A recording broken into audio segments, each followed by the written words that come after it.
ज्योती बाळा, मुळांना कळलंय फांदीचं दुःख.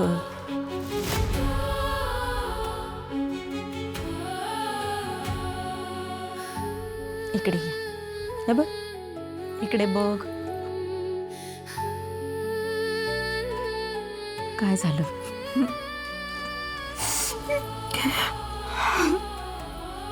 आई, मी दमून गेले ग.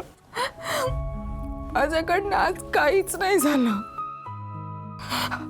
हौसेने मी सगळं करण्याचा प्रयत्न केला, पण मला काहीच करता नाही आलं.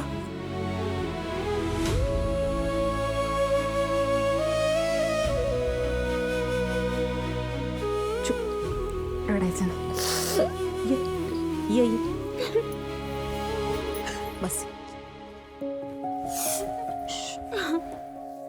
आता मला सांग, काय झालं? कोणी काही बोललं का तुला? म्हणजे बाकीचे रिक्षेवाले काही बोलले का? हो,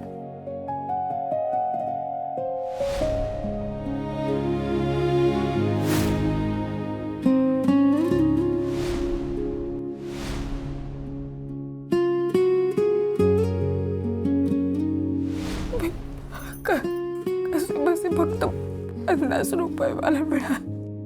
असू दे ग, ठीक आहे की मग. पण मग त्यासाठी एवढं खोटं बोलायची काय गरज? तेही आपल्याच घरातल्या माणसांशी. आई, माझी हिंमत नव्हती होत की मी आज काहीच कमवलं नाही सांगायचं. ख वेडाबाई, आम्ही काय तुझ्याकडे फक्त पैसे कमवण्याचं मशीन म्हणून बघतो का? आपल्या माणसांच्या अडीअडचणीच्या काळात एकमेकांच्या पाठीशी नाही उभं राहायचं तर मग त्या नात्याला काय अर्थ आहे? हे घर तुम्हाला आधार देतं. बाहेर काही दुखलं खुपलं की घरात येऊन सगळं सांगायचं, मन मोकळं करायचं.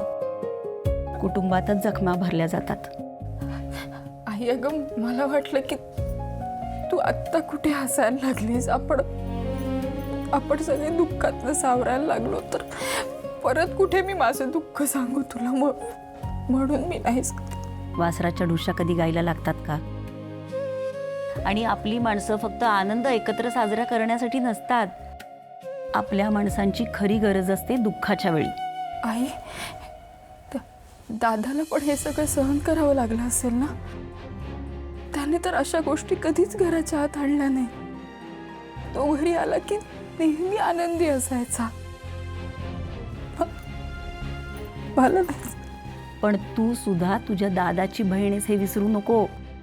माझी खात्री आहे, तू सुद्धा सगळं व्यवस्थित करशील.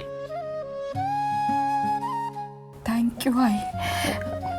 आणि आय लव्ह यू खूप.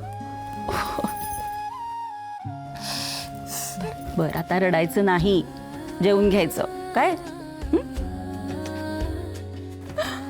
बघू इकडे, हास.